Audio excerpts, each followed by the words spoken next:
Hello viewers, welcome my channel. আশা করি আপনারা সবাই ভালো আছেন এবং আমিও ভালো আছি। আমার নাম পরাণ। সো বরাবরের মতন আমি আজও আপনাদের মাঝে আরেকটি নতুন ভিডিও নিয়ে হাজির হয়েছি।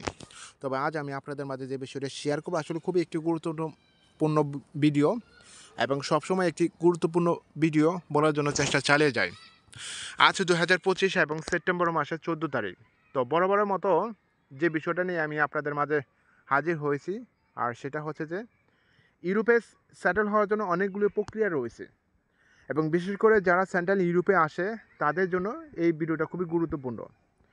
সেন্ট্রাল ইউরোপে মানুষের ফোকাস থাকে 2টা বা 3টা দেশের ভিতরে, তবে ম্যাক্সিমাম 3টা দেশ না হলেও আমি একটা দেশের কথা আমি আপনাকে বলি, সেটা হচ্ছে ফ্রান্স। ফ্রান্স এর দেশটা সম্পর্কে সবাই জানে কম বেশি এবং যারা সেন্ট্রাল ইউরোপে আসতে চায় তারা এই বিষয়টা সম্পর্কে অনেকে জানে। যারা সেনজেনভুক্ত কান্ট্রির মধ্যে রয়েছে তারাও সবাই প্রবেশ করতে চায় ফ্রান্সে। কারণ কি, অন্যান্য সেনজেনভুক্ত দেশের তালিকার তুলনায় ফ্রান্সে বেসিক স্যালারিটা মোটামুটি ভালো। হ্যাঁ, ফ্রান্সের তুলনায় আরও বেসিক স্যালারি ভালো আছে, সুইজারল্যান্ড আছে, জার্মানিতে আছে, মোটামুটি ভালো। কিন্তু ফ্রান্সে একটা নিম্ন বেসিক স্যালারি পাওয়া যায়। এখনও যদি আপনি জানতে পারেন যে এখানে অবৈধভাবে হাজারো লোক কাজ করে। খালি যে এখানে অবৈধভাবে কাজ করে কিন্তু তা নয়, অন্যান্য দেশেও অবৈধভাবে অনেকেই কাজ করে। ইটালিতেও অবৈধভাবে কাজ করে, ইভেন আপনি স্পেনেও কাজ করে, পর্তুগালেও কাজ করে, সব জায়গায় অবৈধভাবে কাজ করে। তবে জার্মানিতে কাজ করে কিন্তু খুব কম, সুইজারল্যান্ডও কাজ করে খুব কম। কিন্তু বিষয়টা হচ্ছে যে জার্মান, সুইজারল্যান্ড, স্পেন অথবা পর্তুগালের তুলনায় কেন তারা এই ফ্রান্সটাকে চুজ করে? ফ্রান্স চুজ করার উদ্দেশ্য হচ্ছে যে এখানে যে প্রক্রিয়াটা রয়েছে, যে প্রক্রিয়াটা সেটা হচ্ছে যে অ্যাসাইলামের কেস, এবং এই অ্যাসাইলামের কেসের মাধ্যমে যদি কেসটা পজিটিভ হয় তাহলে বেস্ট অফ লাক, যেটাকে বলে সোনার হরিণ। তো এই সোনার হরিণটা পেতে হলে অনেকটা সময়, অনেকটা ধৈর্য, অনেকটা রিসার্চের পরে হচ্ছে এই ফলাফলটা পাওয়া যায়। তাছাড়া হচ্ছে খুবই ডিফিকাল্ট, এবং এটা এক কথা বলে যে ভাগ্যের ওপর নির্ভর করে।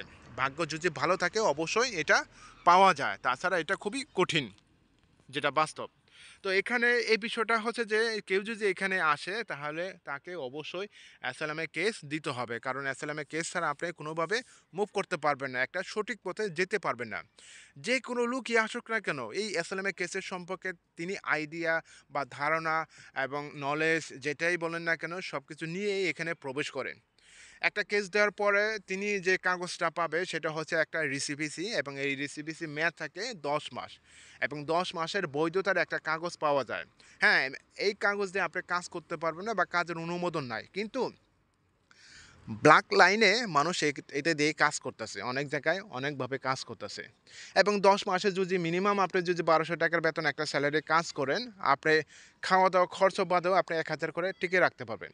কারণ কি, ওদিকে আপনার বাসা দিতেছে এবং থাকার জন্য খাওয়ার টাকাও দিতেছে। এটা প্লাস পয়েন্ট। আপনার মাস শেষে 1200 টাকা ইনকাম করলে 1200 টাকাই থাকবে। কারণ কি, আপনার রুম ভাড়া লাগতেছে না, খাওয়ার টাকা লাগতেছে না। খাওয়ার জন্য আপনার যে 200 ইউরো দিতেছে সেটাও আপনি পাইতেছেন। এই যে কথাটা বললাম, এখন এইটার পরে হচ্ছে যে পরবর্তী ধাপ আরেকটা রয়েছে, সেটা হচ্ছে যদি আপনার কেসটা পজিটিভ হয় সেক্ষেত্রে আরও সুবিধা পাবেন। সেখানে হচ্ছে যে আপনার মেরিন যে বাসা আছে, মেরিন বাসার জন্য আপনি অ্যাপ্লাই করতে পারবেন, এবং কেস পজিটিভ যেটা বলেন মেরিন বাসার জন্য অ্যাপ্লাই করতে পারবেন। আপনার যদি ফ্যামিলি মেম্বার থাকে দেশে সেগুলো তাদেরকে আনতে পারবেন। তাছাড়া হচ্ছে যে আপনার মাস শেষে 600 থেকে 700 ইউরো পরিমাণে একটা টাকা পাবেন কাপ থেকে, যেটা ফ্রান্সের একটি সরকার অথরাইজ থেকে আপনাকে এই টাকাটা দেবে, এবং প্রত্যেক মাসে আপনাকে 700 ইউরো আপনার পকেটে ঢুকবে। এবং 700 ইউরো আপনি কীভাবে খরচ করবেন না করবেন এটা আপনার উপর, তবে 700 ইউরো পরিমাণের টাকা আপনি পাবেন। এই হচ্ছে পরিস্থিতি। এবং এইটার পরে এটা হচ্ছে পজিটিভের কথা বললাম, এই সুযোগ সুবিধা। তারপর হচ্ছে যে নেগেটিভ যদি হয় সেক্ষেত্রে আপনি কী করবেন? নেগেটিভ হলে আপনি দেখেন একটা বছর এখানে সময় পেলেন, 1 বছর পরে যদি ভাগ্য ভালো থাকে 1 বছরে যে ওই বছরগুলোর মধ্যে যদি আপনার স্যালারি রিসিপ্টটা সেভিং থাকে বা স্যালারি রিসিপ্ট যদি কাগজ থাকে, তাহলে তো আপনি ওকে। হতে পারে ওই 1 বছরের মধ্যে 5টা তো অন্তপক্ষে যদি কাজ পেয়ে যান, এটা বললাম। এখন কাজ তো সবাই পেতেও পারে, নাও পেতে পারে, এটা বলি না। কিন্তু 1 বছরের মধ্যে যদি অন্তপক্ষে 5টা কাগজ গুছিয়ে রাখেন এবং পরবর্তী বছরের জন্য অপেক্ষা করেন আরও 7টা, এই 12টা কাগজ দিয়ে আপনি জমা দিতে পারবেন বৈধতার জন্য। কেউ কেউ 3 বছরের আওতায় জমা দেয়, আবার কেউ কেউ 5 বছরের আওতায় জমা দেয়। আবার কেউ বা ধারণা করে যে 1 বছর, যে প্রথম 1 বছরের যে কাগজগুলা আছে সেই কাগজগুলা ভালো একটা সুবিধামূলক হবে না। অনেকেই চিন্তা ভাবনা করে যে সুবিধা হবে না, কারণ কি ওই সময়টা হচ্ছে যে সরকার আন্ডারে ছিল, এবং পরবর্তী বছরগুলোতে যে কাজ করছে ওই কাগজগুলো খুবই কার্যকর, যেই কারণে মানুষ চিন্তা ভাবনা করে যে 3 বছরের মাথায় যে কাগজগুলো হয় ওইটা দিয়ে জমা দিবে, অথবা কেউ 5 বছরের মাথায় জমা দিবে।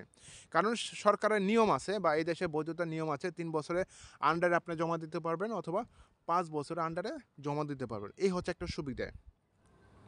তবে বেশিরভাগই মানুষ 3 বছরে না হলে 5 বছরের মধ্যে জমা দেয়, যেটা ভালো লাগে যার কাছে। তবে এখানেও যে ওপি সংস্থান আছে, ওপি থেকে ভালো যে এখান থেকেও নেগেটিভ হয়। এখান থেকেও বলি না যে এখান থেকে সব কিছু পজিটিভ আসবে, কিন্তু তা নয়।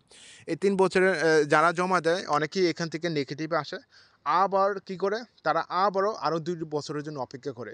তবে অ্যাজ লং অ্যাজ এখানে যদি কেউ 2 থেকে 5 বছর এখানে বসবাস করে, তারা জেনি হাও কোনো না কোনোভাবে বৈধতা হতে পারবে। এটা হচ্ছে সিঙ্গেলের ক্ষেত্রে বললাম। এখন যদি কেউ ফ্যামিলি থাকে, ফ্যামিলির ক্ষেত্রে একই সিস্টেম। পজিটিভ হলে তো আপনার পার পার্সনের জন্য 700 ইউরো করে পাইতেছেন, এবং যদি নেগেটিভ হয় সেক্ষেত্রে হচ্ছে যদি আপনার বাচ্চা কাচ্চা থাকে তাহলে তাদের মাধ্যমে এটা আপনি বৈধতা হতে পারবেন। অন্তরপক্ষে আপনাকে 3 বছর স্টাডি করতে হবে, আপনার বাচ্চাকে স্টাডি করাতে হবে একটা সরকারি স্কুলে, সেই কাগজ দিয়ে আপনি বৈধতা হতে পারবেন। এখানে আরেকটা বিষয় আমি আপনাকে বলে রাখি, সেটা হচ্ছে যে আপনি যদি ভাষা শেখেন এবং ভাষা শেখার পরে যদি লেভেলটা ভালো অ্যাপ্রুভ করেন, তারপরে যদি ভালো একটা কলেজে ডিপ্লোমার জন্য অথবা ভোকেশনালের জন্য ট্রাই করেন, সেক্ষেত্রে ওই কাগজ দিয়েও হলে আপনি বৈধতা হতে পারবেন। তবে এটা একটু দীর্ঘতার সময় লাগে। প্রথম হচ্ছে যে আপনাকে ভাষা শিখতে হবে, কারণ আপনারা যে ভালো লেভেলে ভাষাটা শিখতে চান, সেই ভালো লেভেলে ভাষাটা শিখতে হলেও আপনাকে মিনিমাম 2 থেকে 3 বছর সময় লাগে, যেটা বাস্তব। কারণ অন্য একটা দেশের ভাষা শেখা অনেকটা কঠিন, যেটা আমরা নিজে দেখতেছি, খুবই কঠিন। তো এই কারণে বললাম যে ফ্রান্স সেনজেনভুক্ত অন্যান্য কান্ট্রি থেকে বেশিরভাগই চুজ করার কারণগুলো হচ্ছে এই একটা বিষয়। এবং আদার্স যে কান্ট্রিগুলো আছে এরকম সুযোগ সুবিধা দেয় না, হয়তো বা দিলেও এটা সীমিত সময়ের জন্য, যে কারণে মানুষ এটা পিছিয়ে দৌড়ায় না, এবং সবাই ম্যাক্সিমাম লোকই ফ্রান্সের দিকে মুভ করে। তো সবাইকে ধন্যবাদ জানাচ্ছি আমার এই ইউটিউবের চ্যানেলের পক্ষ থেকে। এছাড়া আপনার যদি কোনো মতামত মন্তব্য থাকে তাহলে অবশ্যই আমার এই ভিডিও কমেন্ট বক্সে লিখবেন।